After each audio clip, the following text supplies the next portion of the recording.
이 물들에게 명하는 것입니다. 물에서 생물들이 살도록 하라 그렇게 합니다. 물에서 생물이 삽니다.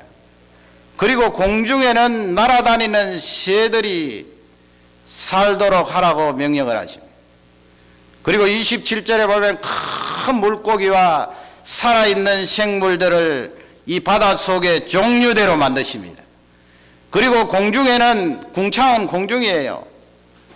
공중에는 날아다닐 수 있는 새들을 그 종류대로입니다. 뭐 처음에는 이런 새였는데 점점 변화되었다 아니에요. 하나님께서 식물을 만드실 때도 종류대로, 오늘 집에 가셔서 창세기 1장을 읽으면서 종류대로라는 말씀을 체크해 보세요. 몇 번 나오는지. 식물도 종류대로, 동물도 종류대로, 고기도 종류대로, 새들도 종류대로 만드신 거예요.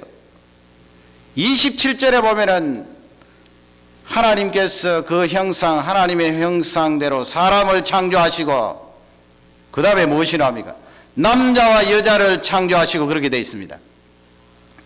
남자와 여자가, 여러분, 만일 남자만 있었더라면 조화가 없었겠죠. 하나님께서 그래서 좋지 않다고 말씀하지 않았습니다.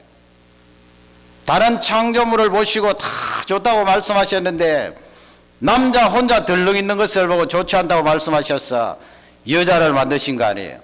남자 여자 조화를 이룹니다. 균형이 있습니다. 그래서 우리 남자들만 모이면요 굉장히 거칩니다. 남자들만 모이면 굉장해요. 그 집안에도 보면 이 자녀들 가운데 남자 아이들만 있으면 굉장히 거칠어요. 그러나 거기에 여자들이 들어가면 남자들이 아예 막 부드럽고 순한 양이 되는 거예요. 하나님께서 그렇게 조화를 이루신 것입니다. 그리고 여자들만 있으면 사실상 우아하지 않습니다. 그렇지 않아요. 그러나 남자가 그 여자들 속에 들어가면은 여자들이 왠지 우아해집니다.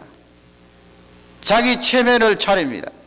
하나님이 만들어 놓으신 조화입니다. 하나님께서는 이 우주를 만드실 때 조화롭게 만들었습니다.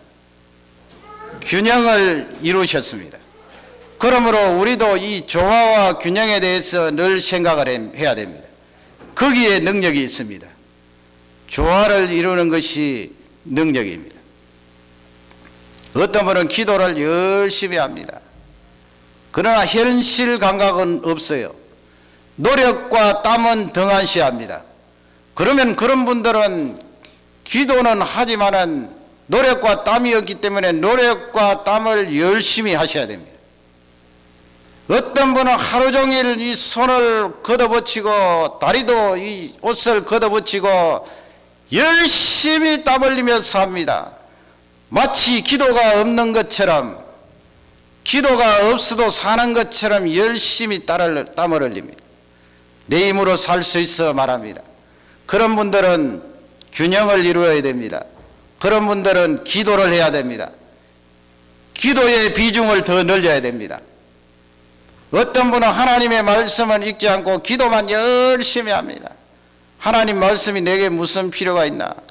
내가 기도하는 중에 하나님께서 나에게 말씀해 주시겠지? 아니에요. 그런 분은 균형이 없습니다. 기도를 하지만은 또 하나님의 말씀을 읽어야 됩니다. 어떤 학생은 공부만 죽으라고 합니다. 공부만 죽으라고 해서는 안 됩니다. 운동도 해야 됩니다. 운동 필요 없는 것처럼 공부만 하지 말고 공부 열심히 하되 운동도 곁들여야 됩니다. 어떤 학생은 공부는 하나도 하지 않습니다. 운동만 열심히 합니다. 물론 운동만 열심히 해서 성공하는 사람이 있지만 일반적으로는 그것이 아닙니다. 운동을 열심히 하지만 또 공부도 열심히 해야 됩니다. 그것이 균형입니다. 하나님이 우주를 창조하시면서 우리 사람들에게 주신 메시지입니다. 어떤 분들은 다른 사람의 이야기는 전혀 듣지 않습니다. 다른 사람 이야기하면 그냥 귀를 막아버리는 것 같아요. 우리 성도님들은 그런 분이 없는 것 같아요. 내 의견이 맞습니다. 내 의견이 100% 맞고 다른 사람이 이야기하면 아예 첫마디 꺼내면 잘라버립니다. 세상에 그런 것이 어디 있습니까? 하나님의 말씀, 진리, 복음 외에는 다른 사람의 이야기를 들을 줄 알아야 됩니다.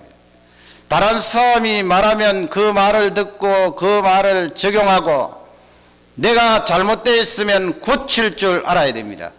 그것이 균형이고 조화입니다. 자녀들도 마찬가지예요. 자녀 교육할 때 대개 저를 포함해서 자녀들에게 잘해주면 자녀가 잘 될 줄 알지요. 사랑만 쏟아 부으면 자녀가 쑥쑥 자라고 건강하게 잘 양육될 줄 알죠. 그것이 맞는 것입니다. 그러나 중요한 것은 그거 하나로만은 안 된다는 거예요. 사랑을 하면서도 방치도 필요합니다. 어떨 때는 컨트롤을 하면서도 컨트롤하지 않을 때도 필요합니다. 그런 조화가 필요하다는 것입니다. 하나님이 창조를 통해서 우리에게 주시는 귀한 지혜입니다. 얼마나 귀한 지혜입니까? 어떤 사람은 힘이 있습니다. 대단한 힘이에요. 여러분, 아무리 대단한 힘이라도 그 힘을 가지고 늘 힘을 자랑하고 힘을 뽐내고 그 힘을 가지고 과시만 한다면 그것이 무슨 아름다움입니까? 처음에는 와 하다가 나중에는 다 사그라들겠지요. 아름다움이 될 수가 없습니다. 어떤 영화에 보니까 이렇게 황제가 많은 관중들이 모여있는 그 자리에서 이게 손가락을 이렇게 들고 있다가 딱 이렇게 내리니까 그 자리에서 그 경기장 안에 있는 사람을 죽이는 거예요. 황제는 힘이 있는 사람 아닙니까? 자기 자신은 손가락 하나로 이렇게 내리면은 사람 한 생명이 죽게 되는데, 야, 내 힘이 굉장하구나. 그렇게 느낄지 모르지만은 사실 그것은 아름다움이 아니에요. 잔인한 것입니다. 힘의 자랑이 아니고요. 그 힘을 가진 사람이 아름다우려면 균형을 이루어야 됩니다. 내려가서 누워있는 그 사람을 일으키고 용기와 힘을 주면 그 누워있는 사람은 살아납니다. 거기에서 아름다움이 드러납니다. 거기서 조화를 찾게 되는 것입니다. 하나님께서 우리에게 조화를 말씀합니다. 그 조화는 균형을 깨뜨려서는 안 된다는 귀한 메시지입니다. 예수님께서 이 세상에 오셨습니다. 그분은 왕 중의 왕이십니다. 대단한 힘을 가지신 분입니다. 그분이 이 우주를 만드셨거든요. 그런데 그분이 어떻게 이 세상에 오실 수가 있습니까? 우리 가운데 거하실 수가 있습니까? 상상도 못할 일입니다. 그러나 그분은 오셨습니다. 그러기에 우리는 찬양을 그분께 드립니다. 아름답다 예수여. 얼마나 아름답습니까? 예수 그리스도께서 하나님이시면서 그 힘을 가지고 우리에게 심판으로 진노로 쏟아부으실 수 있지만은 그 힘을 가지고 내려오셔서 육신의 몸을 입으시고 우리에게 다가오셔서 나병한 자 고름나는 그 부분을 터치해 주시고 아픈 사람을 일으켜 주시고 죽어가는 사람을 살려 주시고 못나고 병든 사람을 일으켜 주셔서 사람 되게 하셨습니다. 하나님의 자녀로 삼으셨습니다. 그것이 균형입니다. 그것이 조화입니다. 하나님의 창조를 바라보면서 여러분 내 삶의 조화를 생각하시기 바랍니다. 균형을 생각하시기 바랍니다. 한쪽으로 치우치지 말고 하나님의 창조하신 이 메시지를 생각하세요. 우리는 흑백 논리가 너무나 강합니다. 그래서 한 번 아닌 것은 아닌 것이고 그것이 복음을 사수하는 데는 강점이 될 수 있지만은 사람을 만나고 사람을 이해하는 데는 독소입니다, 여러분. 사람은 이해해야 됩니다. 그 속에 들어가면 다 동일합니다. 그러므로 내가 편견을 가지고 저 사람은 나쁜 사람이야. 아니에요. 뚫고 들어가 보면 나쁜 사람이 아니고요. 그만큼 이해할 수 있는 상황이 있는 것입니다. 어떤 청소년들은 그 기간이 그래서 그런지 모르지만은 방 속에 들어가서 나오질 않는 것입니다. 그러면 어떻게 부모님이 방문을 두드리